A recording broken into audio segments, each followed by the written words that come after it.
नमस्कार. घर आणि तीमध्ये मी प्रियंका तुमचं खूप खूप स्वागत करते. आज मी तुमच्यासाठी घेऊन आली आहे खास लहान मुलांना आवडणारी अशी पास्त्याची रेसिपी. अगदी झटपट अशी बनणारी ही रेसिपी आपण बनवणार आहोत अगदी देशी स्टाईलने. चला तर मग लगेच रेसिपीला सुरुवात करूया. आजचा हा पास्ता मी बनवणार आहे अगारोच्या ह्या कास्ट आयर्न सॉसपॅनमध्ये. वाटत नाही ना हा कास्ट आयर्नचा आहे ते, कारण ह्याचा रंग खूप सुंदर असा आहे आणि छान ह्याला हँडल दिलेले आहेत. हे लांब हँडल असल्यामुळे हे लवकर गरम होत नाही, त्यामुळे आपल्याला हे उचलायला सोपं जातं. तसंच हा जो सॉसपॅन आहे याच्यासोबत हे छान सुंदर असं झाकणसुद्धा आपल्याला मिळतं. सॉसपॅन आणि झाकण हे दोन्हीही छान जड असे आहेत, कारण कास्ट आयर्नचे म्हणजेच बिडाचे आहेत. पण तरीसुद्धा जो कास्ट आयर्नचा रंग असतो म्हणजे काळपट रंग याला नाही आहे, सुंदर रंगामध्ये हा अवेलेबल आहे. अगारो रॉयल कास्ट आयर्न सॉसपॅन आपल्याला मिळतो 19 सेंटीमीटरच्या डायमीटरमध्ये. 1.9 लिटर एवढी याची कॅपॅसिटी आहे, म्हणजे जवळपास 2 लिटरचा हा सॉसपॅन आहे. तसंच हा नॉनस्टिक आहे. ह्याची जी कोटिंग आहे ती नो केमिकल कोटिंग आहे. हेवी बॉटम ह्याचा आहे, त्यामुळे हा सगळ्या बाजूने इव्हनली गरम होतो, लवकर गरम होतो. तसंच गॅसवरती तर हा वापरू शकतोच आपण, पण इंडक्शनवरती सुद्धा हा आपण वापरू शकतो. तसंच ह्यामध्ये आपण चहा किंवा दूध किंवा खीर ह्यांसारखे पदार्थसुद्धा बनवू शकतो, म्हणजे पदार्थ आपण ह्याच्यात बॉईलसुद्धा करू शकतो. सुंदर अशा लाल रंगामध्ये हा आपल्याला मिळतो. आणि ह्यासोबतच मिळतं हे मॅन्युअल, ज्यामध्ये दिलेलं आहे की हा सॉसपॅन वापरायचा कसा, म्हणजे सुरुवातीला वापरताना कोणती काळजी घ्यायची. तसंच हे वॉरंटी कार्ड आहे, 1 वर्षाची वॉरंटी ह्याला आहे. तर आज मी ह्या सॉसपॅनमध्ये बनवणार आहे आपल्या देशी स्टाईलने बनवलेला छान रेड सॉस पास्ता. तर आज मी जो पास्ता वापरणार आहे तो आहे डिसानो या कंपनीचा. 1 किलोचं हे पॅक आहे. हा पास्ता जो आहे तो प्युअर गहू आणि रव्यापासून बनवलेला असा पास्ता आहे. 13 मिनिटामध्ये हा पास्ता शिजतो. चला तर मग आता बघूया हा पास्ता कसा बनवायचा ते. तर इथे मी एका भांड्यात घेतला आहे हा 2 वाटी पास्ता. त्यानंतर गॅसवरती हा सॉसपॅन गरम करायला ठेवला. त्यामध्ये साधारण 1 ते 1.5 लिटर पाणी घेतलं आहे, म्हणजे 2 वाटी पास्ता आहे त्यासाठी साधारण 5 ते 6 वाटी मी इथे पाणी घेतलं आहे. पाणी चांगलं गरम होऊ द्यायचं. त्यानंतर त्यात चवीनुसार मीठ टाकायचं आहे. साधारण अर्धा चमचा मी इथे मीठ टाकलं, झाकण ठेवलं आणि पाणी आता उकळून घेऊ. साधारण 5 मिनिटानंतर पाणी चांगलं खळखळ उकळायला लागलं. आता याच्यात आपण जो पास्ता काढून घेतलेला होता तो टाकायचा.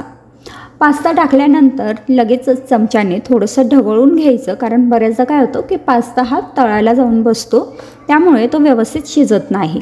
तर आता इथे व्यवस्थित मी ढवळून घेतलं. आता आपल्याला बरोबर 13 मिनटं किंवा मग तुम्हाला जास्त शिजलेला हवा असेल तर 14 ते 15 मिनटं हा पास्ता छान उकळून घ्यायचा. पास्ता छान उकळलेला आहे, छान शिजलेला आहे.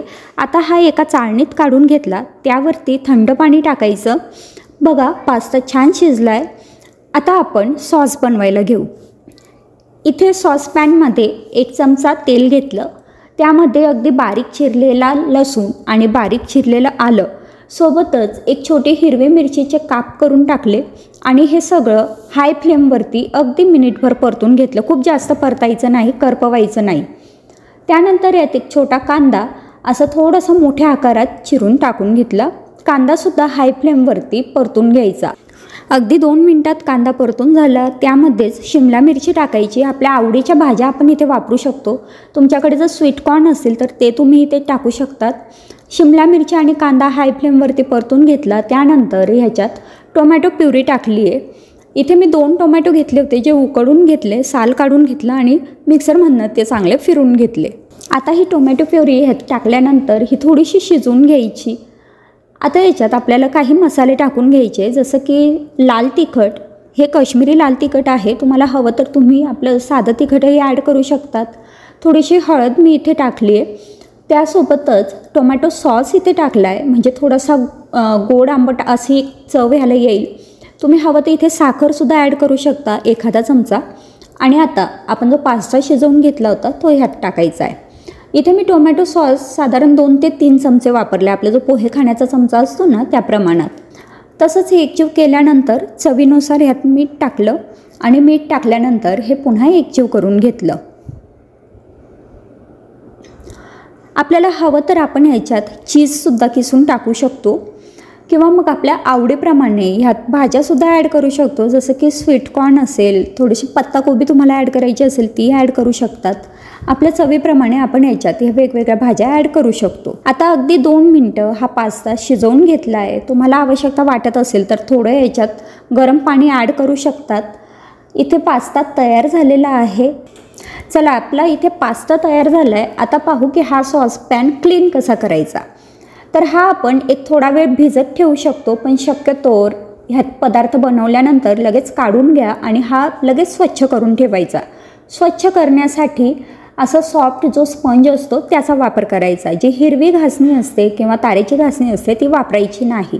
जसे आपले इतर नॉनस्टिक भांडे आपण ट्रीट करतो तसंच हे वापरायचं आहे. जरी हा कास्ट आयर्नचा असला तरीसुद्धा याला नॉनस्टिक कोटिंग आहे, त्यामुळे आपल्याला हे वापरताना तेवढी काळजी घ्यायची आहे.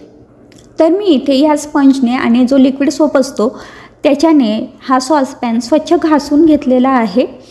त्यानंतर लगेच हा धुवून घ्यायचा आणि हवं तर आपण ह्याला पुसून ठेवू शकतो किंवा मग असंच एअर ड्रायसुद्धा होऊ देऊ शकतो किंवा थोडंसं आपण गॅसवरती हा गरम करून घेऊ शकतो, म्हणजे यातलं पाणी लगेच निघून जाईल. तर मग अशा पद्धतीने आपण हा सॉसपॅन स्वच्छ करू शकतो. तुम्हाला सुद्धा हा अगारो रॉयल सॉसपॅन मागवायचा असेल तर त्याची लिंक डिस्क्रिप्शन बॉक्समध्ये दिलेली आहे. त्यासोबतच तुम्हाला अजून काही शंका असेल तर तुम्ही मला कमेंटमध्ये विचारू शकता. मी नक्कीच तुमच्या प्रश्नांची उत्तरं देण्याचा प्रयत्न करेन. आजचा व्हिडिओ इथेच थांबवते. पुन्हा भेटू पुढच्या नवीन व्हिडिओमध्ये. तोपर्यंत बाय बाय.